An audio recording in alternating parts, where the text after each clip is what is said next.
Ben, the Royal Albert Hall, a massive world title unification fight. This is why you got into promoting, isn't it? It is definitely very special. The first event, the first all-female event we did at the O2 was phenomenal. Something I'll never forget with Savannah Marshall and Clarissa Shields and Maya Baumgarten. It was a ridiculous night. Became the most watched female sporting event they've ever had on Sky Sports. So we had to find a way to do it again, but we had to do it different. And we've been waiting on the Royal Albert Hall for 2 years.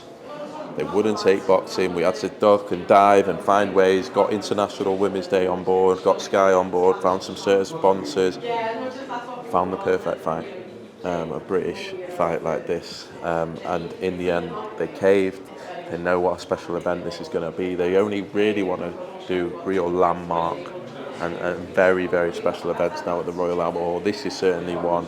And as you said, it's definitely a proud moment as a promoter, and definitely a proud moment for the company.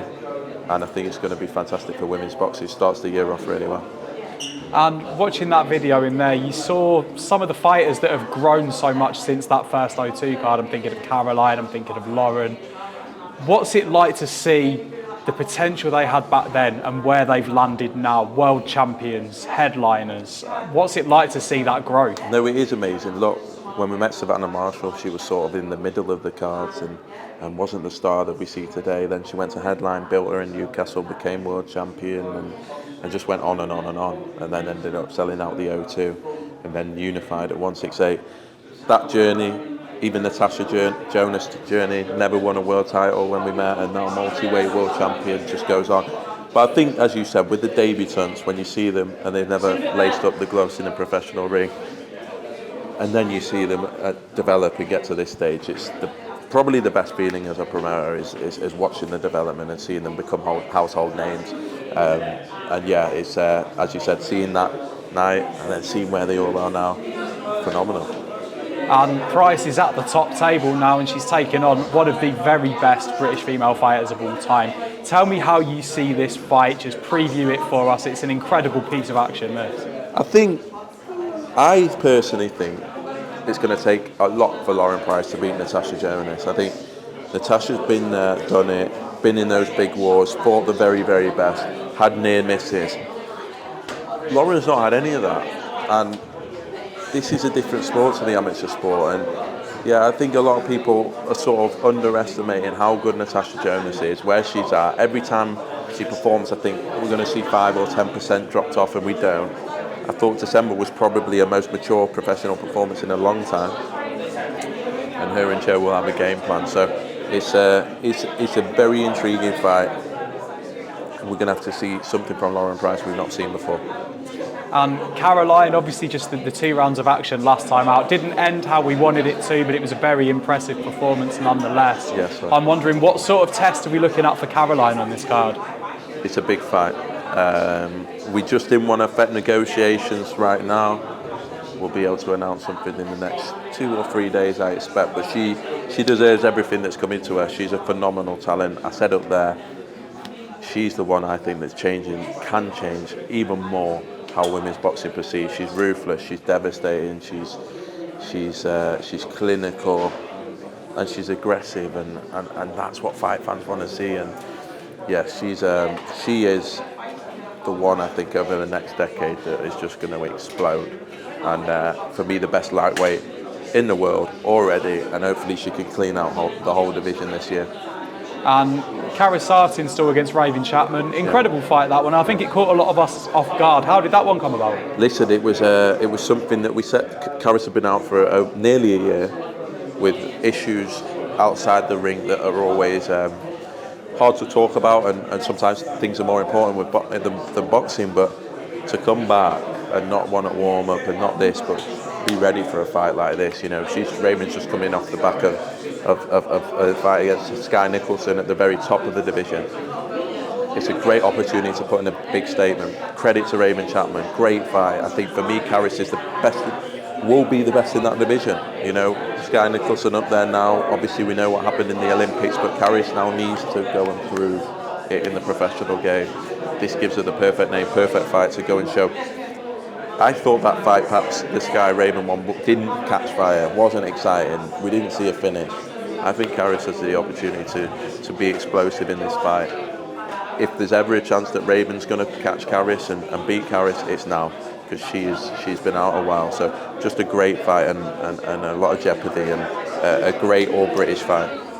And just pivoting to some other boxer business now. We'll start at the top. It's finally got done. Eubank Jr. against Benn. What was it like to finally have the relief of getting that over the line? Look, it was a long time, and it was up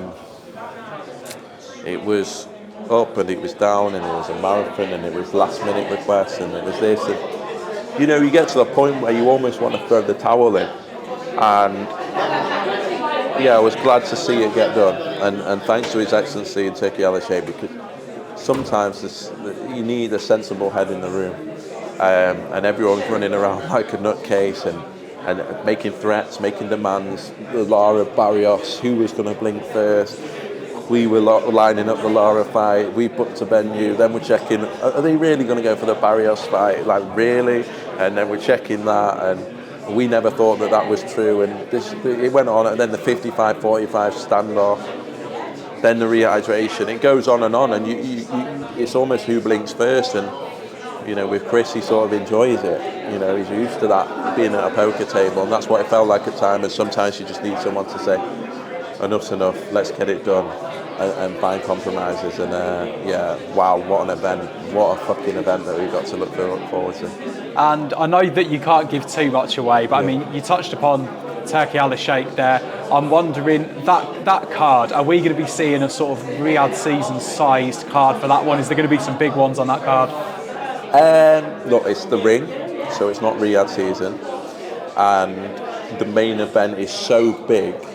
And I know it sounds crazy, but it's so big that it's going to be hard for anything on the undercard to take attention off that. It's going to be a great fight, but the key for us is British fights. It's going to be a proper British feel to this. Eubank Benn is a British rivalry that's been around for decades, and Turkey Al-Sheikh and the ring recognise that. And this is about British, the best of British, and the best fights and the best fights in the division. So it's exciting, delighted to be involved. It's something it's a rivalry that you sort of hear about. For me, you don't grow up on it, but you speak to your parents, you speak to the people that you started in boxing with, Eubank Benn. So to now be seeing it, it's exciting, and the scale of the event is like nothing I've felt before. Cornbrook was huge, it was massive. This just seems to be cross-generational, and you're going to have everyone in their 50s and their 60s watching it, and then the teenagers watching it as well. So yeah, it's a show-stopping event, and I'm glad it's done. And this is almost my time. I'm just going to ask you this quickly, because I haven't seen you since the Tyson Fury retirement. Is it real? What does retirement mean in boxing?